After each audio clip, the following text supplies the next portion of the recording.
What's up, guys? Welcome into Packers Total Access. My name is Clayton. You can check us out on Packernet.com. Find me on Twitter at Packers_access. Joined alongside Tim in Green Bay, here to talk some Green Bay Packers this evening. Obviously, coming off of, roughly 24 hours after the Packers defeated the Indianapolis Colts there in Indy in the second week of the preseason. We got a lot of info to go through today, Tim. I mean, a ton of stuff. We're going to cover real briefly where the Packers sit in the NFC North in terms of betting odds, according to BetUS from our good buddy Rob Westerman over at GBP Daily. I seen him throw a tweet out, so shout out to him. We're going to give you a Jordan Love update in terms of how he may or may not participate in practice this coming week. Also, we're going to give you all the injury news that we've got. Matt LaFleur, Adam Stenovich, the whole gang. They met with the media earlier today and got a little bit more information on the Marshawn Lloyd injury and obviously the Barryn Sorrell injury as well. And then, of course, we'll dive into the PFF grades from the Indianapolis Colts game. So before we do that, if you guys would do that YouTube stuff for me real quick, hit like, hit subscribe. If this is your first time tuning into PTA, thank you for making us a part of your evening. We're not experts here. We're not insiders. We're not media members. What we are fans just like you out here talking Green Bay Packers on a daily basis. We're doing pregame shows, postgame shows, in-depth analysis, film breakdown, the whole 9 yards. And as you can tell, today is going to be a PFF breakdown where we kind of go in depth with how did PFF grade the players out. So if you're looking for that type of content on the daily, make sure you click that bell icon so you get notified every time we do go live. Actually went live earlier today. I just planned on going 10 minutes. Hey, look, here are the plays that caused the injuries to both Barryn Sorrell and our boy Marshawn Lloyd. And, man, it blew up. There was a ton of people in there. A bunch of subs rolled in. So I guess we had an afternoon crowd. But, again, that was just something that if you had the bell icon clicked, you would know, oh, crap, PTA just went live. So we do that quite often as well. But, Tim, how you doing, buddy, before we get to the info, man? I know you got a chance to hang out with some family and take care of business yesterday. How you doing, bud? Doing good, man. It was a great day. Caught up on most of the news. I'm sure I'll roll with it tonight and learn a little bit more, get some more injury updates. I don't know. I feel like pretty good that the boys squeaked out a win, but we lost some key guys here, it looks like, for a little while. So just trying to stay positive and enjoy it as we get ready for the Seahawks this coming week. So be at that game next weekend. It's going to be awesome. Definitely. Yeah. And again, I think I'm in the minority here, Tim, because I'm looking at these, and we'll dive into the detail of the injuries here in a second and the latest that we have on it. But I'm seeing there's way more people that kind of feel the way you feel, like a little bit, let down the injuries. And I'm looking at it going, I feel like we're doing pretty good. Like, how many season-ending injuries have we had, type thing? Because those are the killers, like the Chargers obviously losing Rashawn Slater and some of those guys like that, where it's just, man, you get 1-2 weeks into camp, boom, knee injury or whatever it may be, and they're out for the year. So maybe I'm just being too hopeful, you know what I mean, that, hey, these guys are going to be back sooner rather than later. But we'll see how it shakes out. So first things first, though, let's hit this real quick as Rob Westerman threw this out here. If you listen to Bears fans, you listen to Vikings fans, they think that the Packers are finishing dead last in the North, right? Well, BetUS just threw this out. And listen, this doesn't mean this is how it's going to shake out, but it just kind of shows you going into the season where the Packers sit and where the North lines up, really.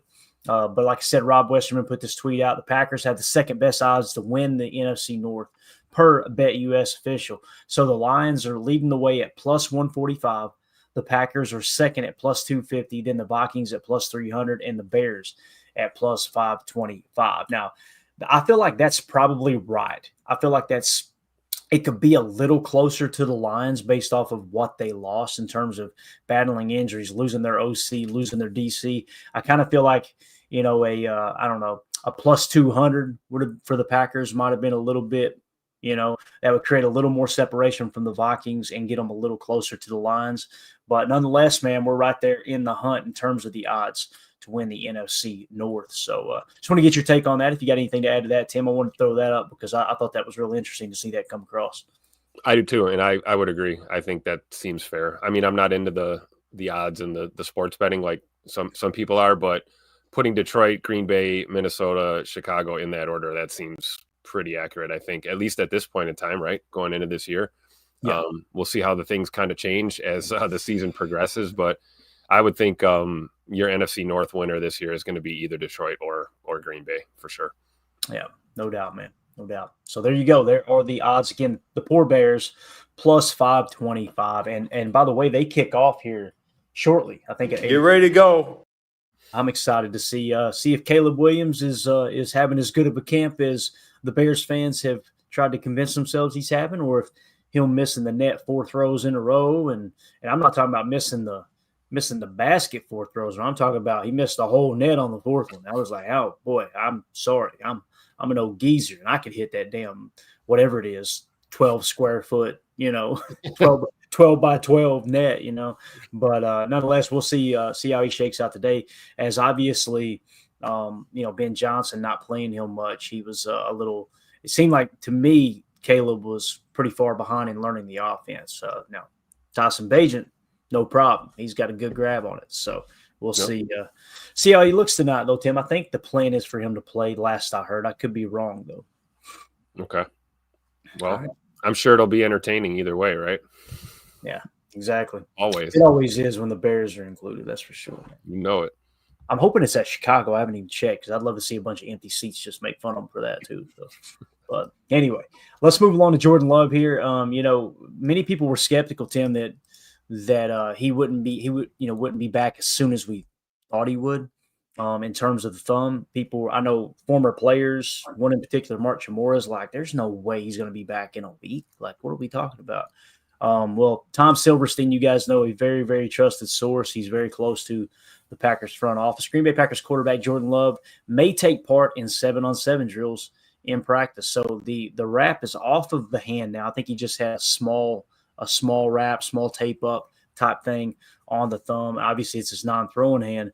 But I thought this was right on schedule with what's being reported. Is they're going to plan on him practicing in some capacity this week, and then get him ready. So come week 1, Tim, we're ready to roll. And that's a beautiful thing too. Is you got the Seahawks game, right? The final preseason game, which you'll be in attendance at. That's exciting, man. Yep. You'll have it. He will not play in that game. I think we would all agree. There's no way they'll put him out there for that. And then you'll have a full week to prepare. And then, boom, we're off and running. So I think he'll be out there week 1 regardless. But this is good news, right? He's going to kind of continue to sharpen those skills as we get closer to week 1, I should say.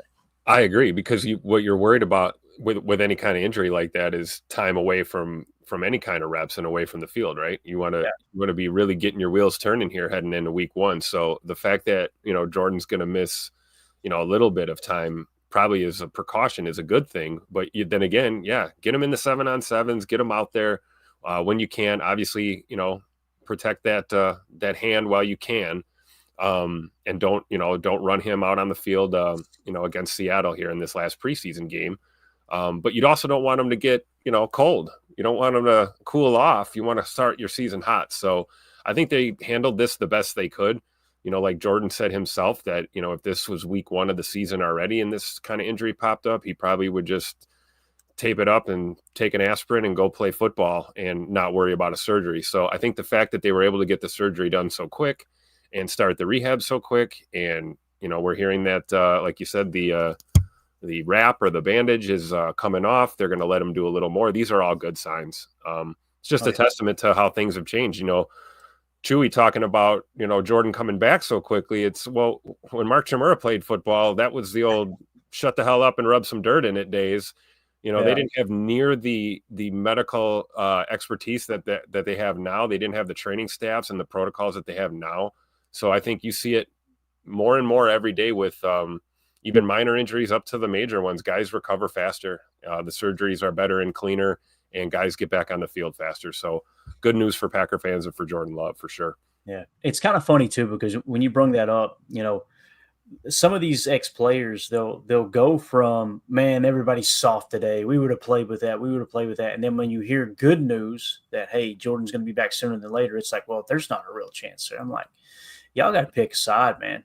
Are we trying to play big boy football, or are you just using every opportunity possible to talk about your glory days and pretend like you're tougher than the modern day? You know what I mean? It's just weird how that kind of spun in multiple directions, I guess you could say. So, but anyway, like I said, Jordan Love, I think this is great news. I think it's great news. So you guys let us know in the comments if you think this is good news or not. And again, 7-on-7, no contact. It'll just, I'm sure somebody will be just a light tossing him the ball type thing, or maybe even him having it in his hand already to work the 7-on-7 drill, because obviously taking the snap, that's the thing you're going to want to watch for, right, is banging that thumb with the ball, hitting the non-throwing hands. So we'll see how it goes. So Tim, I know, did you get a chance to see the plays where Marshawn Lloyd and our boy Barryn Sorrell got injured? I caught the friendly fire Barryn Sorrell injury. I did not see what happened to Marshawn Lloyd. I saw it one time. I didn't get a good look at it. The Marshawn Lloyd play looked like a head injury to me. I didn't know it was hamstring related. Yeah, and that was me too, man. Like, you could see the helmet to helmet contact there. And I thought it was kind of the way he rolled over. He didn't grab his ankle. He didn't grab his hammy or anything. He was just kind of slow to get up. And I thought he looked a little out of it, but it did. It's funny. I was saying, man, to me, it looked like it might be a concussion because they were being real secretive. And then people in the chat were going, no, we already heard it's an ankle. And then it ended up being a hammy. So none of us were right, which is par for the course. This is the play it happened on. So they ran a wheel route here, Tim. So Marshawn Lloyd's going to run a wheel route up the sideline. Makes a hell of a catch. I think I slow it down here too so you can see it a little bit better. But you'll notice right here. So he catches the ball, right? And we'll be brief with this because I put a video out earlier today, but I know there's a lot of people that weren't watching live. He catches the ball, and to me, it looks like he's already kind of carrying low there, almost like maybe the hammy's already, he felt it while he was running the route. I could be wrong. And then you'll notice 58, when he goes to tackle him, he grabs him low, so that doesn't help. But right there, it almost looks like he's trying to slide. You know what I'm saying? Yeah. Like he's getting down. Give himself up almost, yeah. And then you see the helmet to helmet right there. Somebody in the comments earlier said it wasn't helmet to helmet. It was a clean shoulder to shoulder. That dude lowered his head and hit him with the crown right in the temple. Right in front of the official, too. Yeah, exactly. So, but anyway, that was why I thought it might be a concussion. As you see here, when he goes to try to get up, he's not grabbing his ankle. Right. To me, right there, it looks like he's, in La La Land. But again, it's definitely a hamstring issue. And we'll talk about what was said there by Matt LaFleur. So when you look at it, Tim, it is just kind of a freak play. It's just one of them things where, maybe he pulled it running the route. And we talked earlier today, when you're an explosive player like this, man, I used the analogy earlier, the comparison, I should say, to Bo Jackson. When he destroyed his hip, people hear that and they think, oh, well, he was being tackled. Okay, cool. He got hit, and the hit, made the hip, caused the problem at the hip. But in all honesty, he was so explosive. They said he pulled out of his hip, essentially, is what happened.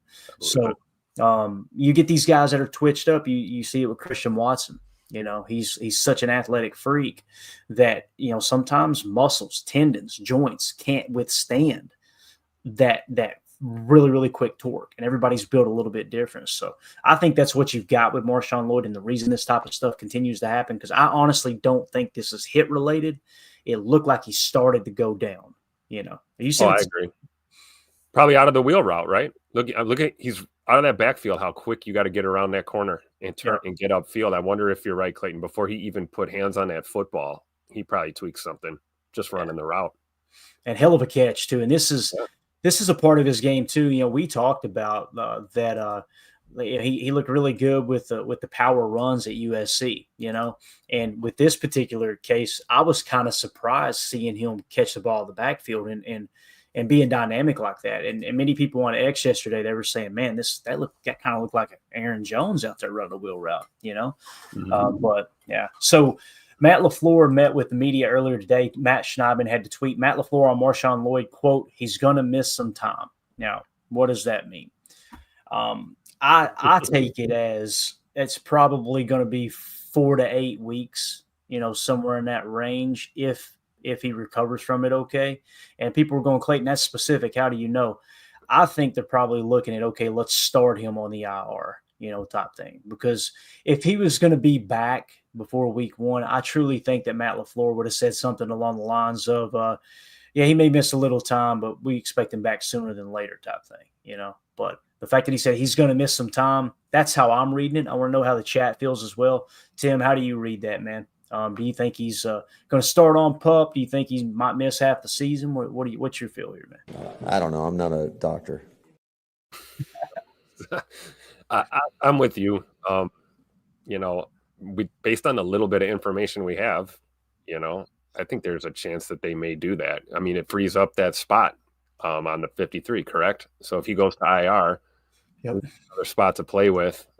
We've got a handful of running backs there in the bottom rungs of the depth chart that have flashed a few times this preseason as well. So maybe to play it safe, they start them off on IR. But again, it all depends on how bad this is. We don't necessarily know, and maybe we won't know until we see how the next few days go and the rest of this week. See how he's looking, in rehab and stuff like that. But my question is it the same hamstring he was having an issue with his rookie year last year? Right. Yeah.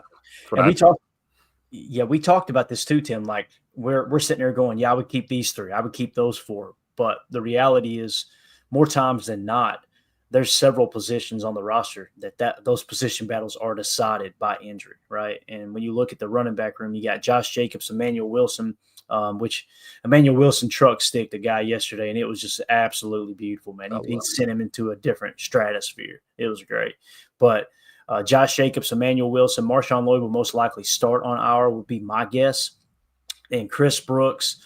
And then, of course, you got the two-man race there between Amar Johnson and Izzy Abanikanda. And, of course, you got Davis Price, the new running back. So the way I see this shaking out, Tim, breaking camp with 3, Chris Brooks is your third back. You're storing Izzy and Amar Johnson on the practice squad would be my guess. I don't think that they'll put either of those guys on the 53-man roster. And, we've been talking here last couple of weeks that, man, it's going to be hard to cut this roster down. This makes it a little easier when you got a player that's protected and going on IR. It's not something that you want to see happen. But if you were to try to find the positive lining in the whole situation, it's that, okay, maybe we can keep an extra receiver now, or maybe we can keep an extra cornerback, that type of thing, Oh, yeah, absolutely, right? It's that time of year. We've talked about this quite a few times. I know Jacob mentioned it a few shows ago where, sometimes injuries just kind of help you fill out that roster. Some of these decisions just get made based on guys' availability, and it does. It's unfortunate, and you never want to see it, but you got to understand it. It's part of the game at this point. I mean, I think you're right. There's truth to your statement about the injuries overall. I mean, you can look at some locker rooms across the NFL right now, and they're significantly more banged up than we are. And the level of injuries that they have are way more serious. However, even a small nagging little injury can keep you off the field, and it can stunt your growth, especially in a young player. So that's why you kind of pull for guys like Marshawn Lloyd to hopefully be back sooner than later. But maybe it's a better move to just, err on the side of caution, let them miss a handful of games, and let's run with those 3, right? And great point about, hey, we got plenty of receivers in this room, right?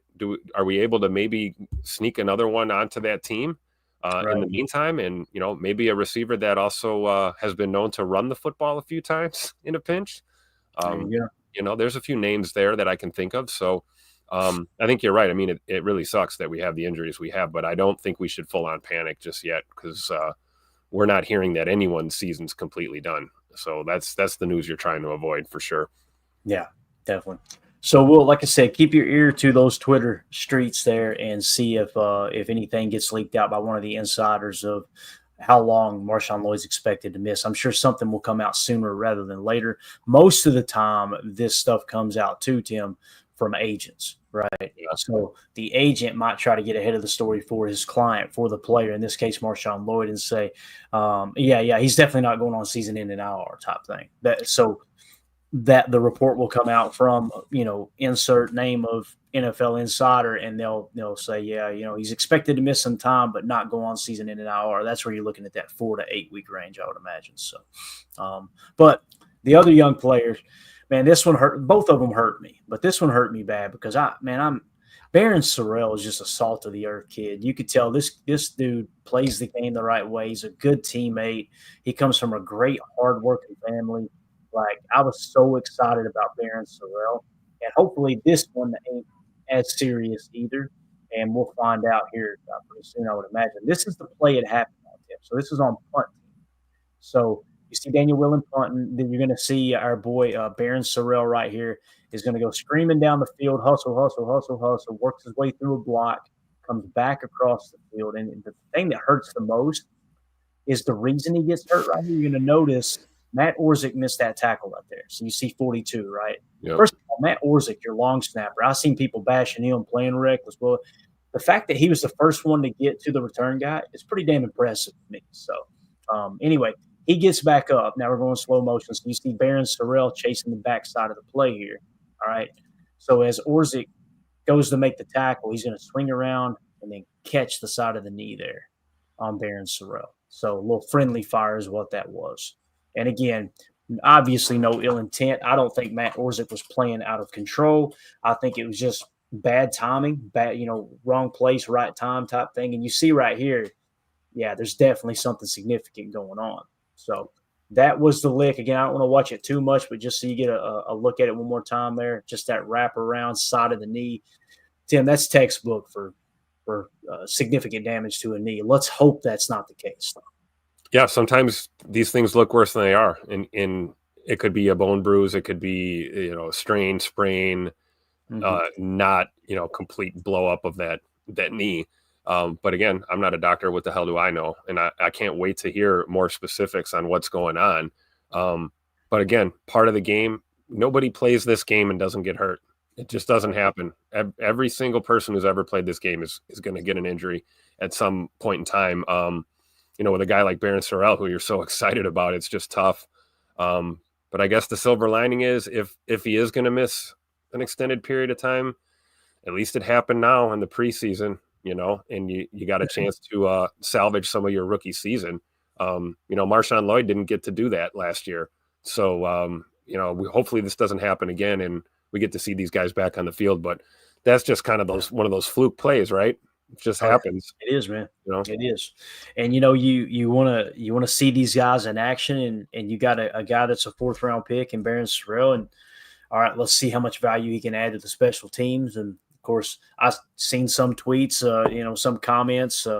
I think it was on the Green Bay Press Gazette page. It was, he shouldn't have been on special teams. Oh, he's a 4th round rookie. Who's supposed to play special teams? And you want Jordan Love down there gunning? Like, what are we doing here? You know what I'm saying? Like, exactly. It's football. It happens. It just sucks that it happens to any of these guys, but Barryn Sorrell seems like a really great guy. So Matt Schneidman, here's the update there. Matt LaFleur on Barryn Sorrell, quote, he'll be missing some time as well.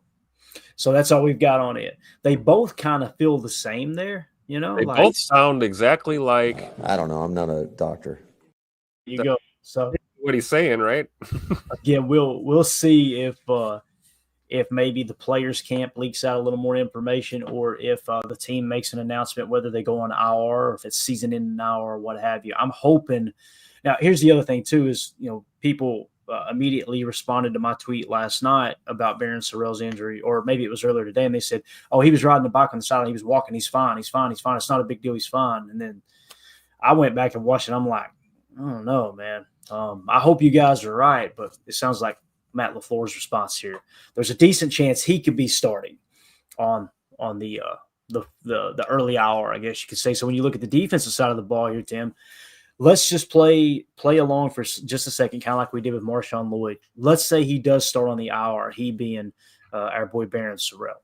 If that's the case, you got Gary, Lucas Van Ness, Brenton Cox Jr., Kingsley Enagbare. It would have been Barryn Sorrell next, and Colin Oliver. Of course, Colin Oliver is missing time, and he's there's a chance he could start on the hour. It looks like they may just carry 4 on the 53 and activate 1 on game day if they need to, type thing. Call them up, right? But I don't think that Aaron Mosby or Deslin Alexander would make the 53. So just like the running back position, I could be wrong there, by the way. I'm not trying to make a prediction. I'm just kind of walking through the numbers here. If they only carry 4 at the defensive end spot and they can activate 1 on game day, pull them up that way that week, they can have that extra body, that 5th edge defender. Yeah. Much like the running back room, you're going to save a roster spot here, and you probably find some value in another spot there, whether it's corner, safety, linebacker, whatever it may be. But what's your take so far on the Barryn Sorrell information? How do you think it'll affect this initial 53? I'm with you. I think that's pretty close. I mean, Mosby and Alexander are kind of on the outside looking in, right? But the first two names you would think of if you're going to move someone up this last week of the preseason here be a really great opportunity for a guy like Deslin Alexander to really pop and maybe sneak his way into this roster. I guess my other concern, not to get off topic too much, I heard Omar Brown had a chest injury yesterday. Here, another guy that we thought might be a, practice squad potential. I don't know if we heard anything about his chest injury. Was that just like a bruise, like a chest bruise, or did he break a rib? Or we don't have any like specific details other than he's still, according to Matt LaFleur earlier this afternoon, he's still in Indianapolis and he's improving. But it sounds like it's lung related. Matt didn't say that, but just going through the Twitter doctor's takes. It was a chest contusion. It was serious enough for them to put a mask on him.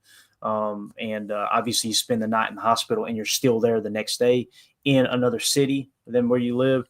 I imagine it's pretty significant. So, thoughts and prayers out to him. Obviously, forget football for a second. You know what I mean? For football, sure. At least let's make sure that Omar Brown's good to go as a human being, as a brother, as a son, that everything.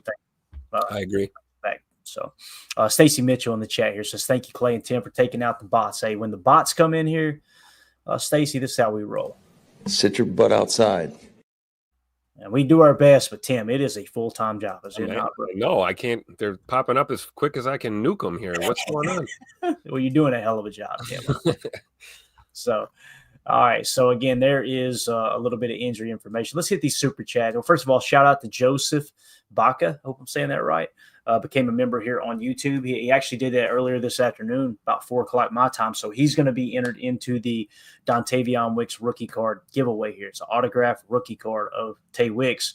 And anyone who's a member of our Patreon group or our YouTube channel here, if you're a member, not a subscriber, but a member. I mean, be a subscriber too, but a member. We take, it's a way. That's the stuff that keeps the lights on here at PTA, guys. When you're a member on YouTube, but more importantly, a member on Patreon, because you get a lot more content. You're connected with the community, that type of thing. We got fantasy football leagues going as well. It's a really good time over there. So shout out to Joseph. He will be entered into the contest, and anybody who's in our Patreon group will be on that wheel as well. We'll do that at the bottom of the show here. Hardy the Prophet with the super chat. Look at Love's injury from last year. Looked way worse than it was. Might have dodged a pulley. You never know. So, where we're at this year, again, I'm of the opinion I think we're in a pretty good spot. What bothers me more than any of these new injuries or the Jordan Love injury from last year, the thumb this year, the thing that bothers me the most, Tim, is Christian Watson. The fact that the team did not hold him out of that game. The fact that they let him talk them into letting him go out there against Chicago and shredding that knee. Because if Christian Watson is available right now, if he is healthy, man, people are going to be talking about him going into this year like this is the guy that's going to be one of the top 10 wide receivers in the game. I believe that. I mean, he finished the league. If there's people that hear that and go, what are you talking about? Like, he finished second in the league in yards per reception at like 21.4. Only Alec Pierce had a higher yards per reception. So this dude, when you look at the catch percentage per target and this and that, the reason it's lower because you're throwing the ball down the damn field. You're taking shots with him. You're throwing in some cases in double coverage. I really thought he turned the corner. Tim, I try not to harp on the past, man, but God, it just eats me up because it's like, Romeo Doubs was sick that week, and Christian Watson goes to the docs. I'm ready. I'm good to go. I'm ready. And I know there's people that say it's not the same injury. It's not related. The heck it isn't. When you've got a hamstring issue, you can ask MD1 in the chat. I'm sure MD Holmes, I should say, in the chat. When you got a hamstring issue, or you got whatever it may be, a knee bruise or what have you, it could be the opposite leg too, and you start to put more pressure on the other side. You start to lean in the other direction, or even if it is on the same knee, and you go out there and you're not 100% healthy, and that problems can happen. I will say this: the people that are hesitant on Christian Watson coming back too early this year, there's no concern there for me because that knee is now stronger than it's ever been in his entire life. That's how that works. Now it's just getting past the mental aspect of you've got this foreign object in your knee, right? And you're trying to teach and train your body to accept that now, and Yep. you mental hurdle you got. But You kind of see that with the rehab, right? They got him running, kind of like not half speed, but not full speed, and not full bend, not full cut, but slowly introducing that movement and getting them there. I think you're absolutely right about that. Yeah, definitely. All right, Hardy, thank you so much for the super chat, buddy. We appreciate you. Gray Matters 2006, I should say, with the super chat. Thank you so much. Says a lot of the no travel injuries are usually due to them not wanting to get on the plane into a pressurized environment. Yeah, they say that when you fly with those type of injuries, that thing will blimp up on you, it'll swell on you when you get in that higher elevation. So very good point there, Gray Matter. And, some people, they immediately go, hey, why ain't he traveling with the team? It's like, I don't know, maybe the doctor said, hey, not a good idea there, bub. Maybe that's why, right? So Gray Matter makes a great point here. So, all right, that's your injury update. Did that answer any questions that you had on the injuries, Tim? I know you said you were a little bit out of the loop yesterday. Is there anything else that come to mind for you or any other comments you want to make there? I feel like I'm caught up, and just a great point about what you're saying. With Christian Watson wanting to be on the field, we're not faulting Christian Watson. If anything, you respect the grit and determination in a player who says, I want to be out there for my team. Yep. What we're hoping to see is we want to have the people that we trust in that organization that have to make those tough decisions and deal with a guy like Christian maybe being a little pissed off at him for a while for forcing him not to play. But bottom line, he wouldn't be dealing with that injury if we just didn't run him out there, I agree. And it's funny too, because it's not funny. There's nothing funny about the situation. It's just ironic because the Packers training staff is historically known as being very, very, very conservative. And that's why when they put him out there, I was like, oh man, he must be good to go, because there ain't no way they'd have him out there in a game that really doesn't matter. I mean, we ended up pulling most of our starters at the end of that game, right? And it still lost by, I think, one score or less than a score, whatever it was. So yeah, it's tough, man. It's tough all the way around. But again, that I don't mean to bring up that negative aspect from last year. It's just, as I read that comment, I'm like, that's the one that bothers me more than anything. I see fans pissed off at Marshawn Lloyd, and they're pissed off at Goody because they drafted Lloyd, and Lloyd's injury prone, blah, blah, blah, blah, and all this stuff, right? I'm sitting back, and I'm still going, I can't get over Christian Watson last year.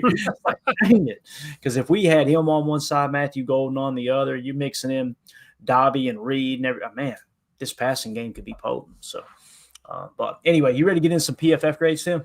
Let's do it. All right, man. Let's dive into it again, guys. Full disclaimer here. When it comes to PFF grades, we're not saying that it's the gospel. Okay, it's another tool we can use. And I know y'all, the regulars, get tired of hearing me say that, but this is just a way. What I love doing is looking at the grades, watching the tape, and see if they line up. And some of it, sometimes it does, and sometimes it doesn't. They give you a little spoiler alert down here toward the bottom. You've got Taylor Elgersma with a 52.4 on 37 snaps, right? I watched the tape, and I thought Taylor Elgersma played damn good. I have no idea why they had him graded so low. They don't know either. They probably don't. And again, all it would take is, hey, underneath the hood, here are the plays we graded. Here's why we graded him at this level. But they obviously don't take the time to do that. So that's why people are skeptical when it comes to PFF. Is because it's like, this kind of feels like sometimes you guys just go, you're eating a peanut butter and jelly sandwich. You go, that's good enough right there. Let's just give him, it looks like 61. Let's give him a 60. Yeah. So I guarantee you that is. We know they didn't watch all the snaps. We know that for sure. Right. So anyway, here are your top offensive players. According to PFF, they're week 2 in the preseason against the Indianapolis Colts. Number 1, Johnny Lumpkin, 77.7. Let's go. Ben Sims, 76.0. Lasita Smith, only 15 snaps, but still 75.7. And this, to me, is the hero of the day. Jordan Morgan, left tackle, 25 snaps, 74.6 was this PFF grade. And I know some people may see that and go, okay, Clayton, it's one game. This is the point, guys. Look at the season he's putting together. And I know it's preseason, but 76.5 with an 88 PFF grade last week. And then this week, 74.6 with an 88.2 pass blocking grade. But more importantly, the run blocking grade, 66.9, 64.9. That's really, really stable. That's really exciting to me that he's showing that he can run block as well. So that's the big one that stood out to me. Amar Johnson continues to perform, 20 total snaps. He graded out with a 72.2. Julian Hicks, 58 snaps. Boy, they gave Julian Hicks every possible way to make this team yesterday, and he played pretty darn good, man. 72.1. The tape looked like it matched up as well. Same thing. Another name we keeps popping up from time to time. He flashed a little bit towards the end of camp last year as well. So Julian Hicks in a crowded receiver room is he's standing out and flashing continually. Good to see it. Then you got Cornelius Johnson, a 70.7. How about Kadeem Telford, 70.1. Will Shepard, only 15 snaps, but 69.1. And then Sean Ryan, let's go to the 65 mark. Sean Ryan, 67.6. Tyrion Davis Price, 66.2, only 6 snaps. Izzy Abanikanda, 66. McCole Hardman rebounded last week, or this week, I should say, with the 65.4. Go ahead. As predicted, right? As we predicted, he was going to have a better performance. Yeah. No need to panic, right? That was great to see, man. He looked pretty good. I agree, man. I agree. So the big thing that sticks out to me here, Jordan Morgan, guys, this is a legit, and Matt LaFleur confirmed it earlier today. I want to say that maybe Steno did as well. There's a left tackle position battle going on right now. And I know some media members roll their eyes at it and they don't think it's actually happening. It's happening. It's happening right now. And, we always say you can't make the club in the tub. Well, you don't get that roster spot. You don't get that starting roster spot, that starting lineup spot. If you're banged up through camp and somebody takes that job from you. You don't believe me? Ask Don Mikowski. Don Mikowski goes down with one bad injury. Brett Favre never gave that job back to him.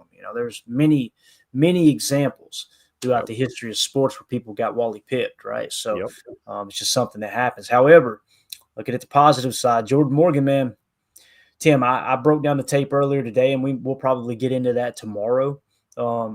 Man, his footwork is smooth as butter, dude. And to me, he looks like he's a better run blocker than Rasheed Walker. Only 2 preseason games at left tackle, but man, oh man, he may not win the left tackle job, Tim. But the thought of him having to kick back to right guard, let Rasheed play this year out at left tackle, and then in-house your left tackle of the future is already here, that's really exciting to me, man. I agree. I really do. I mean, you see a guy grading out in the mid to high 80s in the pass block and then pushing 70s in the run blocking. If he can consistently do that, which so far it seems like he's putting together consistent performances these past couple of weeks. I think you're absolutely right. I think that's certainly the plan, kind of the writing on the wall here, giving him all these reps. And I love it. And it shouldn't be a big shocker, right? The dude is a pure left tackle. Them kicking him to guard is just trying to get him on the field, right? Trying to get the best 5 out there. You drafted this guy in the first round. You want him to see the field, right? But at the end of the day, I think we all know Jordan Morgan's capable of playing left tackle. It's just when is he going to get that spot, right? Yeah, and Coach Lynn still out with the back, right? He's got a back issue or something. Yeah. And I don't want to make any assumptions, Tim, but I don't know why. And I have no sources for this whatsoever, but just something. The fan in me has me kind of looking at that, going, is he kind of keeping himself out a little bit because he doesn't have the contract and now he's having to compete at left tackle? I have no reason to believe that's true. I'm just saying, I'm being completely transparent and honest. That's how I feel a little bit in the background, like he's almost sulking a little bit, but I could be wrong. I could be totally. You've seen him up close and personal there at practice, right there on the sideline. I was there when Tupac LaFleur made him run a lap, and he was not happy. So, like in that situation right there, right, that kind of, again, kind of leans toward what I'm feeling too, right? Does it not? Like he's clearly not happy. Yeah. Right? Like, let's disgruntled, whatever you want to call it, pick an adjective. And you're right. Maybe it has nothing to do with the contract. Maybe it has nothing to do with the competition. Maybe his back is sore and he's pissed that he can't be on that field to secure his starting spot. There could be any number of these things, and there could be a little truth to all of it. So, we don't have any inside baseball, but I think you're right, Clayton. There's something ain't right there, man. Something's not right over there. Yeah, Coach Lynn makes a great point, man. He says, I think Telford makes the squad. Coach, that kind of crossed my mind as well. When you look at Telford here, they had him, according to PFF, they had him playing left guard, right? 70.1 is solid. Look at that run blocking grade, 82.8, right? And we've seen Kadeem Telford play tackle in the past, kind of be that one of those backup tackles. And when you look at, what he's done here, last week, not so good, obviously, at 57.5. He rebounded this week. Looks like he played left guard predominantly the last 2 weeks if they had that snap count right. But when you look at the past years here in the preseason, Tim, 53.4, 58.7. This year, it looks like he took a little bit of a step forward. And I mention that because Jacob Monk is the guy that I feel like has really struggled so far. Yeah. When you look at him, and again, he's played multiple positions. They've tried him at center with the third stringers, I think it was. They tried him at left guard with the 2s and the 3s sometimes. They tried him at right guard with the 2s and the 3s. He struggled, man. I mean, he rebounded this week, 63.4 isn't, it's not a bad grade, but last week, 53.3. His pass blocking grade this week, man, my gosh, 25.1. Can't have that. You just can't. And again, when we drafted him, nobody was going, yes, Jacob Monk, that dude's a stud. We immediately heard he had been like a 3 or a 4-year captain when he was at Duke. That was the big thing to hang your hat on. It's like, this dude's a high quality teammate type guy. And if you're talking about that and not talking about the play, maybe he's kind of got an uphill battle here when it comes to that. And if that's the case, that's how I can see what Coach Lynn's saying. He says, I think Telford makes the squad. And you got a guy that's been around for a little bit. He's worked with Steno. He's worked with Buckus, and he understands the offense. And maybe he steps into what they were hoping Jacob Monk could do, and Jacob Monk lands on the practice squad type thing. Does that make sense? Because Sean Ryan, the other piece here, and I'll let you get your take, Tim. Sean Ryan, 67.6, 25 snap, playing center. He is our backup center right now, man. And he seems like he's getting pretty damn good at it, Tim. He does. Yeah, kind of by necessity, right? Because everyone else we put there and tried kind of hasn't really shown much. And obviously if Sean's going to possibly lose that starting right guard spot to Jordan Morgan here, having him as your backup center, that makes me feel pretty good. We've seen him do it before, it's just getting that chemistry. It's kind of tough with Jordan now because he's got the thumb injury. And, I wonder how many reps he's really gotten in with Elton at center, let alone Sean Ryan. So I do feel good that he would be the backup, though, because I do think we have depth at the guard position, and we wouldn't be leaning on Sean Ryan to play right guard so much for us. Yeah, definitely. So, again, those are just some of the top performance here on PFF. If you're a member of our Patreon community, you've got access to this. As soon as they come out, I try to throw them up over there. So you got a full breakdown over there at patreon.com/Packer Fan Total Access. Moving along just to a couple more offensive players before we jump over to the defensive side of the ball. Let's focus on a little bit of the negative here for just a second. Anthony Belton, 62 snaps. Tim, he had 5 penalties, bro. I don't know if you caught wind of this, but I think it was two or three of the penalties where he was lined up off sides or whatever they call it, illegal formation, where he's off the line too much. I'm not worried about that. The other 2 is kind of like, boy, this is tough. This is tough because it's obvious they're putting emphasis on that whole lineman lining too far off the line of scrimmage type thing, off because they're supposed to be on the line of scrimmage, right? But yeah, he had a rough day at the office. And again, it doesn't mean that Anthony Belton's not going to be a great player. Last week, we were raving over him, 65.9, run block grade of 73.2. He was stacking pancakes last week, right? A lot of fun. But again, you're seeing a trend. Last week, 2 penalties. This week, 5 penalties, right? So just something to keep our eye on there. Feels like this week, according to Matt LaFleur too, because he was, kind of talking about the mistakes a little bit when they asked him about it. Belton, slight step back. But you got Jordan Morgan continuing to ascend, right? And, that's kind of how that looks like that's shaking out right there. And that's the beautiful thing, too. If for some reason, Anthony Belton, it's not going to click the first year. I'm not saying that's the case, but let's say that were to be the story of Anthony Belton's rookie year in the league. It's not the end of the world. Now you got to look at, all right, who's the backup right tackle? Because as it sits right now, you're going to have – and maybe that's Sheed. Maybe they say, hey, if Jordan Morgan beats Rasheed Walker out at left tackle, maybe Rasheed Walker becomes that swing tackle, and he's a backup right tackle as well. I have no idea. So What do you think? Anything else you want to add here? Like I said, that was one of the negatives there that stood out to me. And also Donovan Jennings has continued to struggle a little bit as well. So I think with big Escalade there, Mr. Belton, it's just a rookie trying to figure out how to play at this level. I wouldn't panic too much. Obviously, you don't want to see it, right? Learn how to line up correctly, please. Don't false start. Don't line up on the ball or in the neutral zone. If it keeps happening, then you've got to address it. But I think the more mistakes you make as a rookie, the more opportunities you have to learn and to get better. And very rarely do guys, especially offensive linemen, are they able to come in and just be perfect right away. I think we all knew Anthony Belton was going to be raw and be kind of a project, but you have a high upside. You have a zero or very high ceiling on a player like that. So I'm willing to be a little bit patient. I'm not happy. You're right. Those numbers do not look good. That's not NFL quality tackle play at all by any stretch of the imagination. But it's the second week of the preseason. So let's just kind of pump the brakes on the shade for big Escalade. I think he'll play his way out of it. And that's the thing I said on the post-game show yesterday, Tim, is if you remove the penalties, and I know that's a big if, but if you remove the penalties and you look at what he did blocking-wise, he looked like he blocked pretty well to me.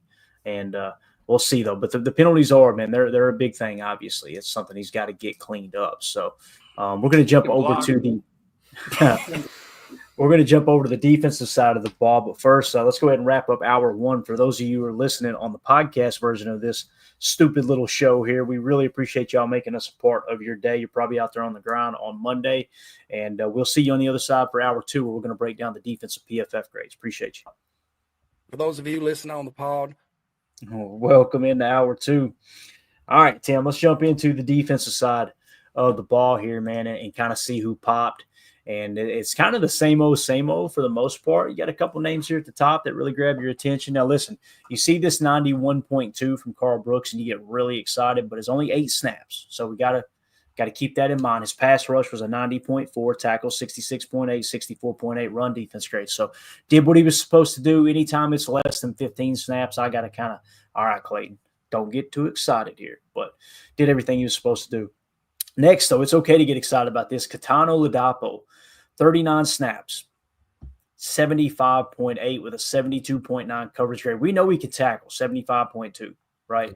But that 72.9 coverage grade, let's go. That's what I'm talking about, Tim. You see kind of the rebound he had here playing safety last week of 58 with a 55.2 coverage grade. And then lo and behold, week 2 at Indy, my man went off, 72.9 coverage grade. That's exciting, man. Yeah, absolutely. Because like you said, we know he's a bruiser, right? He can go in there and lower the boom. Man, if he's going to improve in the coverage aspect of his game, he's going to be a very well-rounded safety, and going to be tough to, argue with the fact that, he should be seeing the field a little bit more, I think. And really with the way, this team is kind of coming together, I think this could be that year for him. We might get to see a little bit more KT Oladapo out there on the field. So the coverage grade, along with the, 75 tackle grade, previous week he was damn near an 80 on the tackle grade. We'll take that, man, all day. Let's go. Yeah, completely agree. So KT Oladapo obviously flashing. This is the one I'm most excited about. Yes. Tyron Hopper, man. Tyron Hopper, Tim, you got Isaiah Simmons who's struggling, right? He struggled again yesterday. Tyron Hopper, that needs to be your third linebacker. And I know it's only week 2 of the preseason. We just wrapped up week 2 of the preseason, and I was excited about Isaiah Simmons too. I wanted to see what he could do. It kind of feels like he is what we expected him to be. He is what the rest of the league said he was, because guys, we got him in on pretty much a minimum contract. So there's no other teams that said, hey, it's worth throwing him another $100,000 or another $300,000. So you look at the market, the things, whether it's a player in the NFL, a house on the market, whatever it is, any kind of product, good or service, it's only worth what someone else is willing to pay for it, right?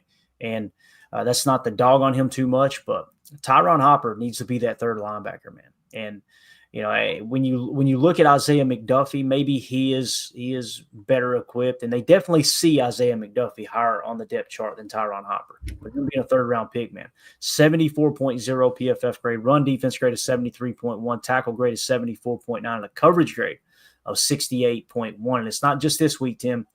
He's throwing it together, man. Last week, 88.6. This week, 74.0. Last preseason, guys, he finished with a 50.4. This preseason, 86.0 is current defensive PFF grade. The only thing he has a bad grade on at a 54.3 is his pass rush. And we're not asking, Mike backers to listen. They can blitz, and their pressure percentage is typically significantly higher than anyone else who rushes the quarterback because you're kind of catching the offensive line off guard if it's a red dog blitz or if it's something where you're running a twist or a stunt and freeing that guy up. But yeah, I'm very excited about Tyron Hopper, man. It looks like the year 2 leap, Tim. It might just happen here, but. We've been talking about this, right, since the end of last year. Another guy that didn't get a lot of action. This is a perfect time for him to flash like this, I think.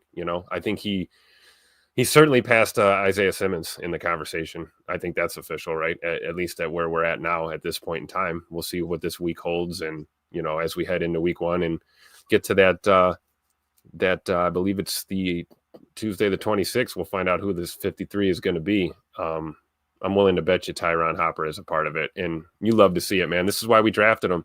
This is why we were so excited when we picked him up. So it's good to see him making that progress because we know he's a talented linebacker. And like you said, I'm not worried about the pass rush. We're not asking him to do that on a regular basis. Right. I'd rather see how he looks as a touch spy or, some of the other things we ask him to do as a linebacker. And so far, man, even just looking at the grades, you can see the change. What a difference a season makes, right? Oh, absolutely, man. And Coach Lynn asked a good question. Where do you play Hopper in the base? Hopper, to me, it feels like he's built to be a mock backer. And I know people will hear that and go, wait, whoa, Quay's our mock. Or Edgerrin Cooper needs to be the mock. We talk about it's very interchangeable in today's game. If Tyron Hopper continues to improve and he shows that he's on par with Quay, okay, and listen, Quay isn't all world. We would all agree with that, right? We don't look at Quay Walker like this dude's a top 10 linebacker. Maybe he will become that this year, right?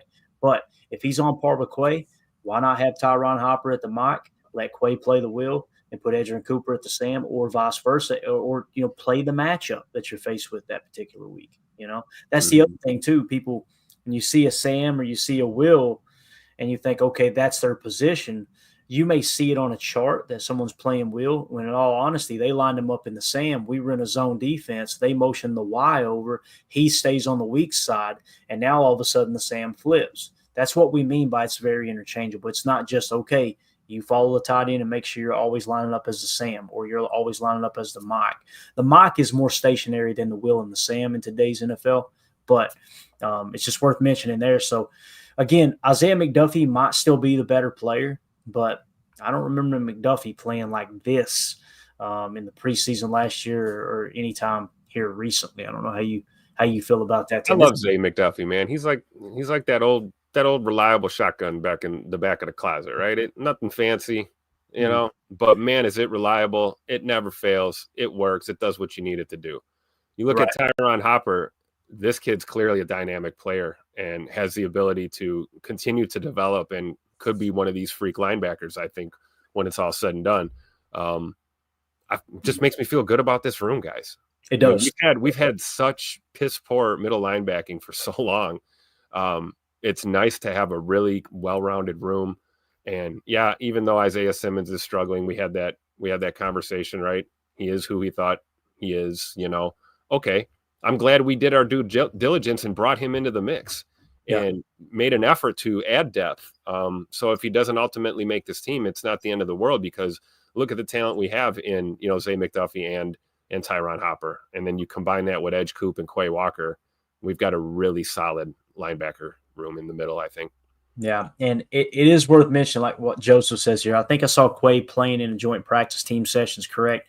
We're feeling like he is active week 1. I believe so. Tim, do you agree with that? Quay Walker going to be ready to go week 1? I think so. Yeah. I do. So, if that's the case, here's the other thing. You'll notice Isaiah McDuffie isn't on this list, right? What does that tell you? They view him as a starter. They sat all their starters yesterday.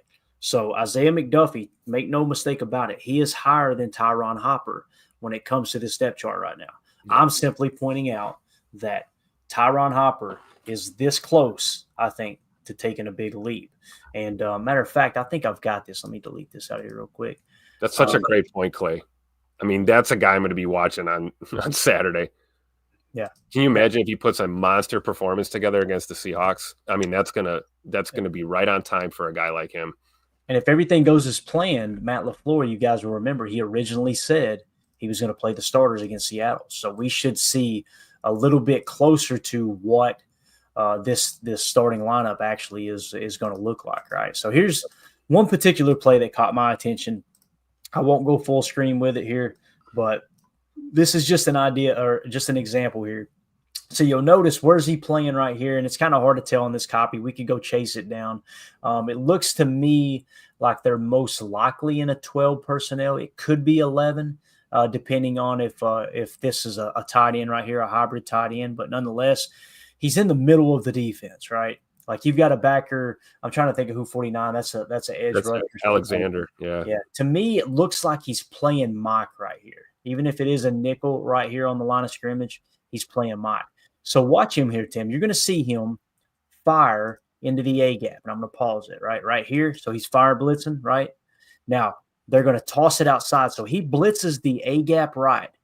And watch the athleticism to get across. Oh, my goodness. Bang. Right? Yep. That's exciting, bro. Thank goodness he did what he did, Clay, because Bo missed the hell out of that tackle right there. Yep. And I love that the fan base loves Bo Melton as much as they do. He's one of my favorite players too, but I've seen people online saying, look at Bo doing a great job forcing him back inside. That's not a good rep. That was a missed tackle. That was Tyron Hopper forcing him back. Right. Yeah, I mean, it's just not great technique. I understand he knows he's got help on the inside. I promise you the coaches didn't watch Bo's tape right there and go, great job, Bo. And Ron in the chat made a great point about Bo too, that, converting from receiver to corner, we see the coverage skills that Bo has, right? We see the hand skills that he has. Obviously, tackling is not going to be a strong suit. Obviously, tackling is going to be something where it's going to be a work in progress with him converting over. I think you don't generally tackle a lot as a wide receiver. So it's going to take him a while. We shouldn't be too hard on him, but I'm with you, Clay. That was not good for him there. Just want to get a double check here. It is Kalen King. Watch number 34 here too, real quick. So you're going to see 34. I'm going to show you. He's in the slot. So he points something out here, right here. He recognizes, I think, that they're going to be running this toss play because you'll notice him right here, Tim. Is that Brenton Cox? Did he just tap him right before the snap? Now watch right here. He's screaming. He knows something's up right now. Watch him after this play. Look, no hesitation. He knows this is a toss play. He knows they're pulling guys. Watch him get out here, take on a grown-ass man. Yep. Right? Fight through it, and he sets the edge, forcing him back inside. You know what I mean? Because if he gets washed out inside and allows himself to get blocked here, oh man, that running back could go right at the sideline. And most DBs are going to get blocked into oblivion in a situation like that, going up against a 300-pound tackle. Yeah. And again, Kalen King, I thought he had a bad day yesterday in coverage, Tim, just based off what I've seen. But anytime the ball was around him and there was a ball carrier, that dude is physical and he is attacking the football. It kind of reminds you of how Bullard plays the game. Not as good in coverage, but plays very physical against the run, if that makes sense, or even the yak game. So again, though, that's just one play from Tyron Hopper that I was like, all right, blitz an A gap right, slides out, bounces all the way back to the sideline, makes the tackle. Let's go. He's this is what we're talking about, the tape lining up with the PFF grade. That's what I mean right there, guys. So let's get back to the defensive PFF grades here real quick, Tim. And so Tyron Hopper, kind of stood out. Going down the list here, also Micah Robinson, 69.1. That's great from the 7th round pick. How did he play last week? Is he getting better? Tim, that's pretty solid, bro. 65 last week on 35 snaps, and then a 69.1 on 25 snaps. Yeah, Micah Robinson was like this year's Kalen King to me. Last year we were so excited about getting Kalen King there in the 7th round. And we just talked about him and how he's developing. Micah Robinson out of Tulane, we were pretty hype on draft night when we ended up getting him there at the end of the draft. So him flashing now is a great sign. And, he was a little banged up at the beginning of camp. I remember being kind of concerned with how he was kind of hobbling around a little bit. So apparently he's worked through whatever that was because he's looking really good out there now. Yeah. And if you want to learn more about Micah Robinson and what type of player he is, his background, most of these guys, every rookie that we have on this roster that were drafted you can go to our Patreon group and just search for their name in there, and you can see the articles that we wrote breaking down, where they played high school at, how many star recruit, where they ranked in recruiting coming out of high school into college, where they transferred to, their college PFF grades, the whole 9 yards, all the way up to us drafting them. You can check that out at patreon.com/Packer Fan Total Access. All right. So again, Micah Robinson, pretty solid. Jamin Dumas Johnson, pretty good day there, 67.0, not bad at all. Showed good tackling ability with a 71.4. It was on 22 snaps. Kingsley Enagbare had a big game last week. This week, 64.7, still decent, right? But last week, he just absolutely balled out, 90.1. So Kingsley seems to be playing with his hair on fire here in the preseason pretty well. Christian Welch, 63.5. Last week, Christian Welch, 63.2. Just steady freaking Eddie. I don't think he makes the 53, Tim, but that's a guy you hope like heck, just like you did last year, you hope that you could get him to the practice squad. Man, I feel good about him being that practice squad stack backer we can just pull over on game day if we need him. You know what I'm saying? I noticed that his coverage grade and tackle grade improved, though, if you pull up week-to-week numbers on him. And that was something that, I had mentioned before. I don't think the issue with Christian Welch is anything other than the fact that it's kind of, this is what you get when he's out there playing linebacker, whether he's at the will or wherever they have him on the field.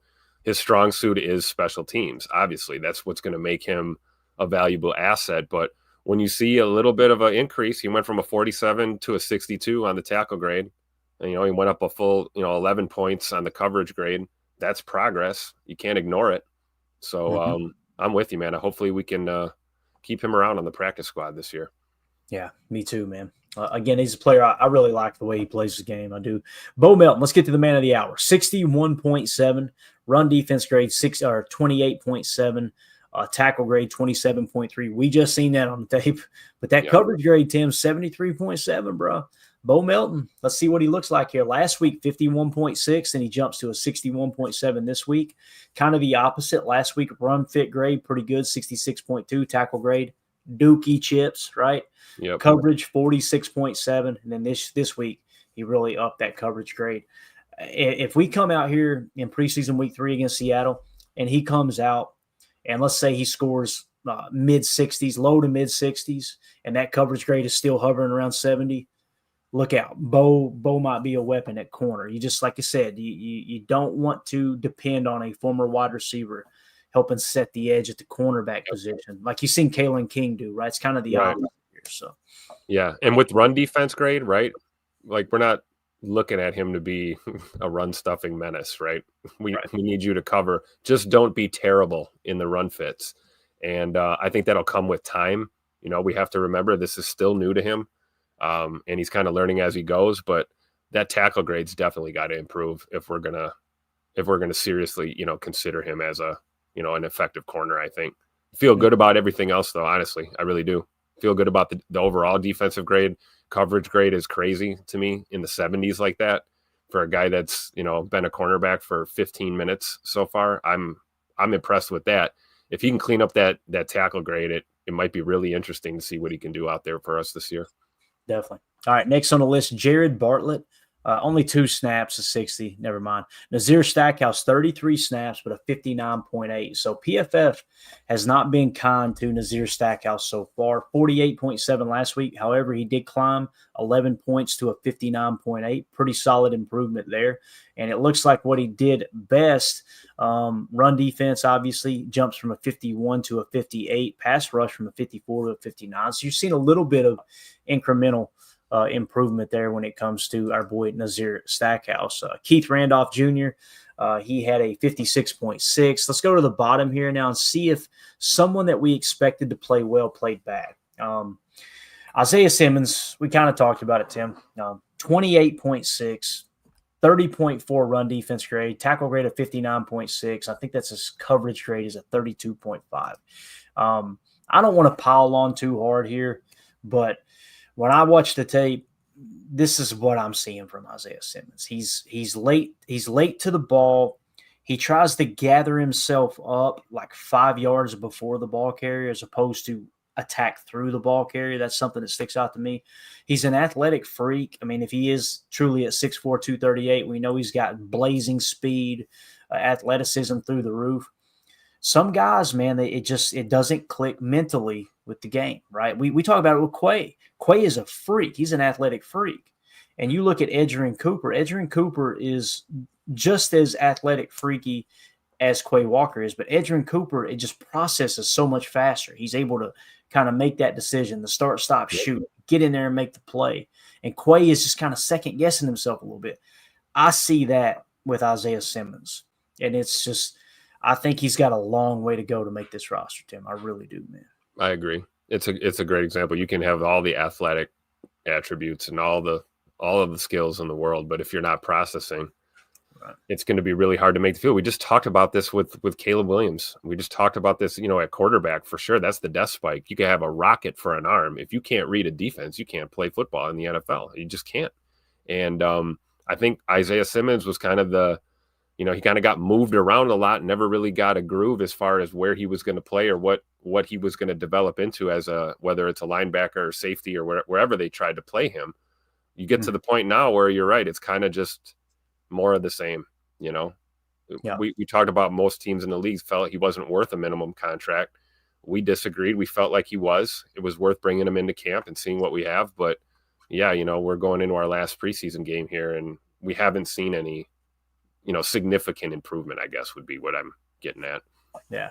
And Omar Brown, he played 20 snaps yesterday, 39.2. Obviously, he's a practice squad candidate once he recovers from that chest injury. You just got to get that guy. Yep. Make sure there's nothing life-threatening there. My goodness, it's a horrible situation. Kamal Hadden, I had him all over my notes in red, Tim, and PFF agreed a 41.9. His coverage was just, 35 is what they gave him on coverage. So just another player that kind of struggled. I don't want to end it on a negative note, but it's important to kind of talk about how these players may or may not be progressing. Like when you look at Kalen King last week, 78.9.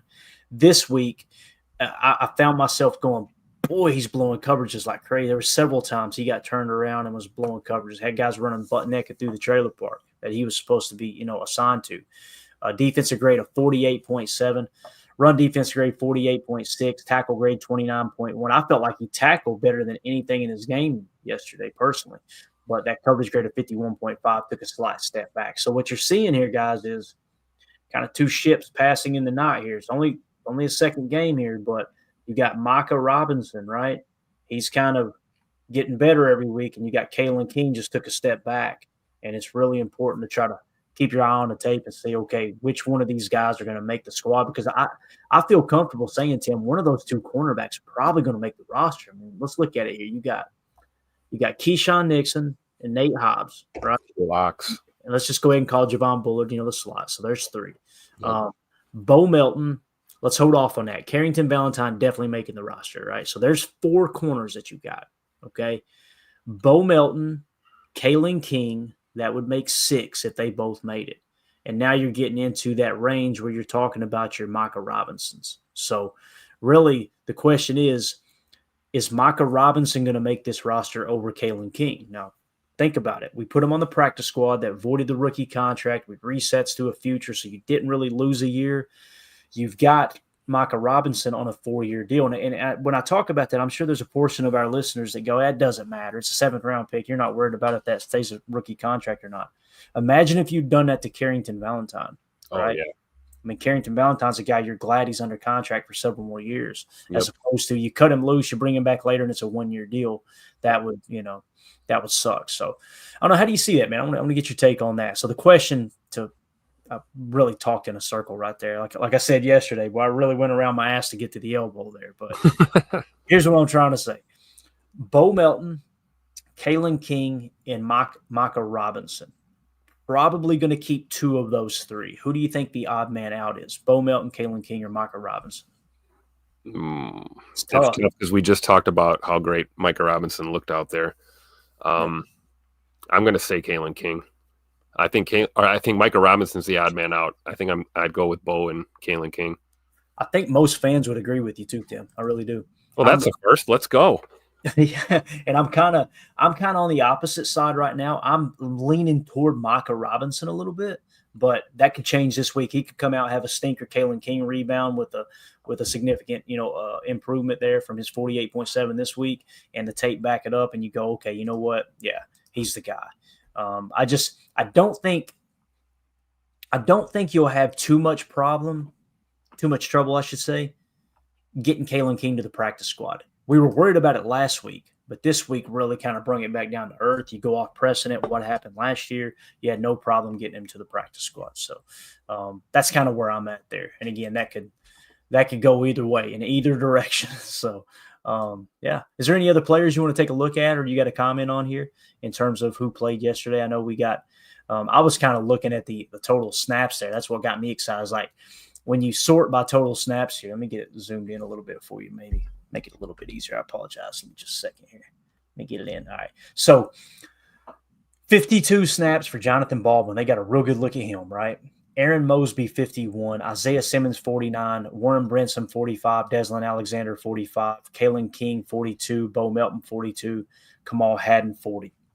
To me, those are the players that you're looking at. There's probably 2 or 3, maybe 4 of those guys that they're going, let's get a real good look at them, guys, because we're probably going to move on from them and try to put them on the practice squad. Yep. They may get picked up. Does that make sense? It does. It's why I'm looking towards the bottom of the list, and I'm looking at Corey Ballantyne. He didn't – what do you have, 15 snaps or something? That's a great point. 16 there's snaps. a corner we haven't really talked about. Yeah. He was brought here for a reason, obviously to help shore up this DB room, right? But I don't see any numbers that are super exciting here. I mean, again, we're just looking at PFF, not overall. But right, he played 11 snaps last week, played 16 this week. Is he someone they're seriously considering or not? You know what I mean? It's a great point. Great point. I think it's one of those things that get a little bit banged up, and they want to just get him in there. And hey, he's familiar with the team. He's been in Green Bay before. Little insurance policy. I honestly, at this point, I haven't seen anything this preseason. You guys know I was big on Ballantyne last year, right? Mm-hmm. Before they cut him loose, whenever it was, I was like, man, this is a guy that I feel like he's playing pretty darn well. As a matter of fact, if you go back and watch I think it was the New Year's Eve game, if I remember correctly, against Minnesota, he locked Justin Jefferson up. He pass off of while covering him. I think it was in a zone defense, but still he was lined up over JJ a good chunk of the night and played well. I was like, hold up, man, we might have something here. Next thing you know, the Packers cut him loose, and now they're coming back through for an encore here to see if he can make the roster. So true. Yeah, it's going to be interesting for sure. So there you go. We can take a quick glance at special teams if you'd like, just to see if some of these bottom of the roster guys. God, it breaks my heart every time I see Barryn Sorrell's name, and I hope that's a nothing burger. Like people were saying him walking around the sideline. I hope that's the case, man. But yeah, we were just talking about Michael Robinson, Tim. 72.6 special teams grade. Yep. Well, Kalen King creeping up behind him too, though. 66, yeah, 66.6. Does it show special teams in here? There we go. Yeah. So yeah, he improved from last week. Kalen King did, right? Yeah. Yep. From a 57.7 to a 66.6. And then, of course, Micah Robinson, week 1, 60, jumped to a 72.6 this week. So, yeah. These DBs know, man. That's how you make a team. That's exactly right. Are grading out well in special teams, man. You'll find your way on a roster. Yeah. And Christian Welch continuing to do what Christian Welch does, 64.2 special teams grade, had 20 snaps. They know there's a lot of value there for him. Let's see if there's significant snaps with the low grade. The first one that comes to mind is Dumas Johnson. I don't think anybody is convinced he's going to make the roster or maybe even the practice squad. 54.6. Ben Sims, 56.1. He's fairly safe, I think, at the tight end position, whether he's good at special teams or not. Aaron Mosby, 57.7. However, let me say this, though, Tim. If we just carry 3 tight ends, it's Fitzpatrick. Yeah, it's going to be Fitzpatrick, I believe. I think he's officially passed Ben Sims up on the depth chart. Aaron Mosby, 57.7. Kamal Haddon, 45.8. So he has not helped himself at all. And, yeah, so there you go. That's some of the higher snap count when it comes to the special teams. So anything else there you want to look at, Bub? Good? No, I didn't get a look at our new kicker. I know he missed one, didn't he? He missed the extra point or something. Yeah, let's see. Let's take a look at McNamee. Yeah. I've been corrected so many times. I've said McNamee. I've said McNamee. I've said McAnamie. I've tried it all, and everybody. Calling him the Irishman from now on. That's it. No matter which one I choose, somebody corrects me and says, "Nope, it's actually this." All right, got it. McAnamie. That was the one I was recently corrected on. But anyway, kicking preseason game 1. Now, the PFF grades they're kind of wonky when it comes to kicking. I would rather just get the kicker stats. It's pretty straightforward, but you can see they do not have that in there. It's important to have all this other stuff, but not the actual field goals attempted for whatever reason. I think there's a way that you can do it. Maybe field goals. Here we go. All right, so let's see what our boy did. Yeah, yesterday he was 2. Actually, let's see. He was 1 for 2 on field goals, Tim. And then he was 2 of 3 on extra points. So not bad for a guy who was kicking a soccer ball 6 months ago. Exactly. He's one of those guys I think they will try to keep around, obviously, on the international, that extra spot. Right, because that doesn't count against our practice squad, right? He's protected. That's exactly right. I love that they're playing chess and not checkers with that too. You know what I mean? And I love that they didn't hesitate after that freak eye injury with Alex Hale. We had a guy in that role, and thank God they acted right away because it took a while to get the Irishman over here. So, hopefully he continues to develop. I will tell you this. I've seen it with my own eyes at practice. That guy is attached at the hip with Brandon McManus. Every time McManus is teeing one up or, working on his approach or his kicks, this guy is watching everything and soaking up the game. You got to love it. Yeah. Donovan Schilling says, kicker talk, kicker talk, kicker talk. Let's go. Nobody even had the super chat either. I know. We gave it up for free. What's going on, Clay? We got to move on. Enough of this kicker talk. Let's go to long snapper. Come on. Man, it's 2025, man. Everybody, we got to save a little money here. You know what I'm saying? So I know. So yeah, when you look at that, and I know Holmes pointed out he missed a PAT and a field goal. That's right. I'm still learning, obviously, how to kick here. And I would not be surprised one bit if Alex Hale ends up back on the practice squad and they cut this guy loose, right? But based off what you've seen, I'm kind of putting you on the spot here. You've seen Alex Hale kick last year, right, in practice and everything, if I remember correctly. Yep. Okay. Do you feel like McNamee is better than Alex Hale, or do you feel like Alex Hale will seem like he was more polished than McNamee? How do you feel? Oh, that's tough. I'm kind of a draw because I feel like McNamee, even though he's new to this, is like you can see the progression. If you guys, I think you retweeted it too. The international player path instructor that worked with him basically charted the whole progress. There's like a series of 20 or 30 videos just showing his development. I think at this point, if you had a competition between him and Alex Hale, they'd probably be pretty close. Maybe Alex Hale has a bit of an edge because he's got a little more experience, but I feel like there's a pretty high ceiling there. And again, like you said, either way, there's no rush, right? We can put him on the practice squad. If they want to make a switch, I'm assuming they will, but I'd like to kind of see what the Irishman can do here. He's got a lot of potential. I mean, I drawn to it, man. I played soccer for 15 years of my life. I was a goalkeeper just like this guy was, transitioned into kicking footballs just like he did. I mean, this is a path that is becoming more and more prevalent. You've always had soccer style kickers around, at least in our lifetime. Guys stopped toe bombing it around the 70s, right? We started getting the soccer style kickers, and now it's commonplace. So it's kind of a really cool story, man. Like I said, the guy was kicking soccer balls less than a year ago, and he's in Green Bay playing football right now at the NFL level. You got to love it. Pretty cool. All right, there you go. We got DJ Schultz in the house. Anyone going to practice on Tuesday? This is Trucker John's son here, DJ. So I will be there, DJ. Tim will be there. So DJ, why don't you go chat with Tim real quick? Make sure you keep him out of the clink for me, okay? He gets a little aggressive over there. Which, by the way, shout out to Tim. I don't know if you guys noticed this or not. We didn't mention this on the show. Oh Lord, you guys seen the mocked up LVN video? You'll notice one of those drills we showed on the show from a different angle. And I remember seeing LVN sprint off the line, and I went, Tim's got to be in this shot. And sure enough, I messaged him. I said, you wearing a Ray Nitschke jersey out there? He said, yes, sir. I'm like, there he is. He made the clip. So Tim, famous. So he will no longer be on PTA. He's already being poached for ESPN and NFL Network gigs. So that's how that goes. So. Yeah, my phone's ringing off the hook here. Let me make sure it's on silent. Love it, love it, love it. All right, DJ, it's good to see you in here, buddy. Appreciate you swinging through, man. Absolutely. All right, let's do a giveaway, Tim. You ready? Yes, sir. All right, guys. So if you're new here, you're going, what are y'all talking about? Why is there a crooked pinky on the screen? So this is the Larry McCarron pinky wheel. All right. Anyone who's a member on YouTube or a member of our Patreon group, we like to do this. Sometimes it's weekly, sometimes it's bi-weekly. We put everybody's name on a wheel, spin it live on the show. Whoever it lands on wins a piece of memorabilia. This week, it's an autographed rookie Dontavion Wicks card. Really, really cool card here. Nice. And we just got a batch that just went mailed out for a bunch of other giveaways. We got some jerseys and stuff we're going to be giving away this season as well. It's just a way for us to give back to those who are supporting the channel. So you guys know the drill in the comments. They're already putting numbers in.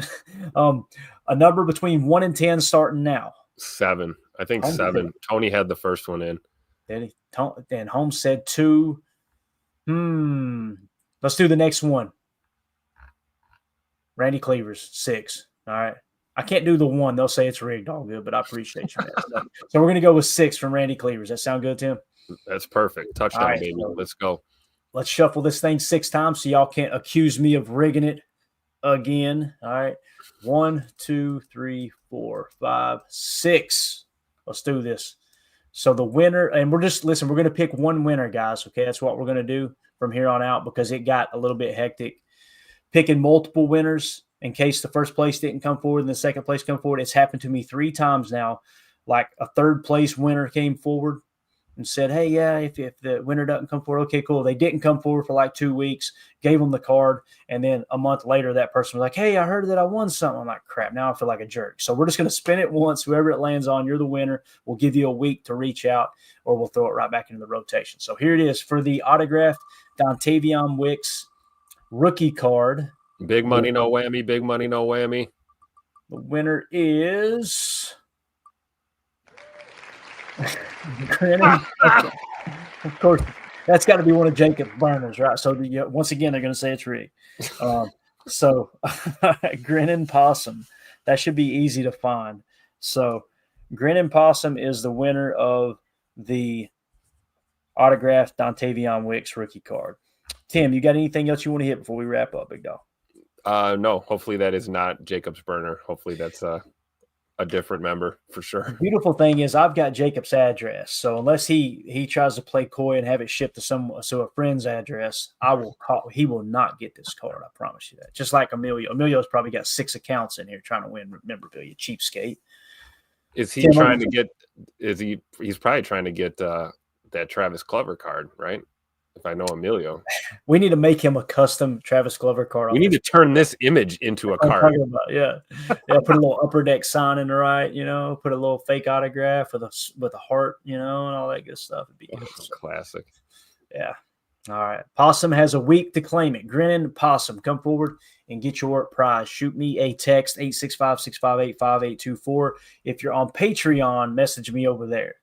That's the better way of doing it. But if you're on YouTube, just shoot me a message. So yeah, all good. I'll see. Here it was. Fishy things. I knew it was rigged. Yeah, there you go. So here we go. J. Cole, Emilio, and Clayton were fighting in the bar like the APA from WWE. I'll tell you this, man. Last night, Tim, I checked the group chat. I checked the group chat. I can tell you guys had a blast. Bro, I think we'll do a little film breakdown. We're going to do a chalk talk from Redneck Brawl tomorrow. If I can get Emilio to email that over to me. Guys, it got pretty – you can hear it in the voice, I'm sure. It got pretty hectic out there. We had a guy throw the ref broke some guys up, right? Trying to get – there's some hog mollies in there, Tim. There were a couple hosses, man. They look like they ain't been out of the holler. They ain't been out of the holler in about 3 months, right? And they've been eating plenty of lard and everything else. But anyway, one hits the mat. He gets up, and as he's trying to gather himself up, the ref got him broke up. The dude runs over, sucker punches him, right? Place goes nuts, right? So that dude gets up, and a bunch of people jumped in the ring to break it up. And the guy that got sucker punched waited for his shot, and he runs across the ring, sucker punches him. Now all of a sudden, 24-ounce beers get thrown into the ring from, I'm talking about the upper decks. It was like, Nam, cover up, find a foxhole, bro, get down. It was unbelievable, the stuff that was raining down on everybody. So I think we counted 6 arrests last night where people got taken out of there. It was It was very roadhousey. I'll just say Yeah, that. Deadfish said, I noticed Emilio didn't make the show today. Did you bond him out yet, or what's going on? Emilio decided not to crash here last night. He's like, Clay, I'm just going to make the drive. So he got home at like, I don't know, 2 or 3 in the morning. And if I understood correctly, when he got home, I guess he was still gassed up, you know what I mean, from all the squabbing. I think he got a game of college football and didn't go to bed till like 4:30. So he's probably still asleep. That's probably what's going on there. So I love it. Well, hey, you guys clearly got your money's worth, right? Sounded like you had a blast. Yeah, I was wondering how the ladies liked it because it was basically me, my buddy Brian, and Emilio, and we had our ladies there with us. And I was wondering, did they enjoy it or not? They're going to tell you they enjoy it because they're just awesome like that. You know, they knew we wanted to go to it. I woke up this morning to the text thread, and Mandy was messaging him like, that was awesome. We need to go again. Like, they loved it. So there you go. Awesome. It was good, man. It was a good time. So, all right. Anyway, that's it, guys. This show sucks. We just wasted the last 10 minutes of your life. I apologize. But we'll be back tomorrow, 6:30 p.m. Central Time for PTA Live, and we'll continue to break down some of the things we learned from the Colts game and obviously look forward to the Seattle game. We're going to see a lot more starters. It's going to be an absolute blast. And then, man, Tim, we're coming down to it, dude. It's going to be week 1 in a blink of an eye, man. That's right. Let's go, baby. Football's back. If everybody would hit that like button on the way out. If you're new here, thank you for hanging out with us tonight. Feel free to sub to the channel. Hit that bell icon so you're notified every time we go live. And hopefully we'll see you see some new faces in here tomorrow. Everybody have a wonderful evening. Take care. See you. Here we go. We're out. Bye, guys.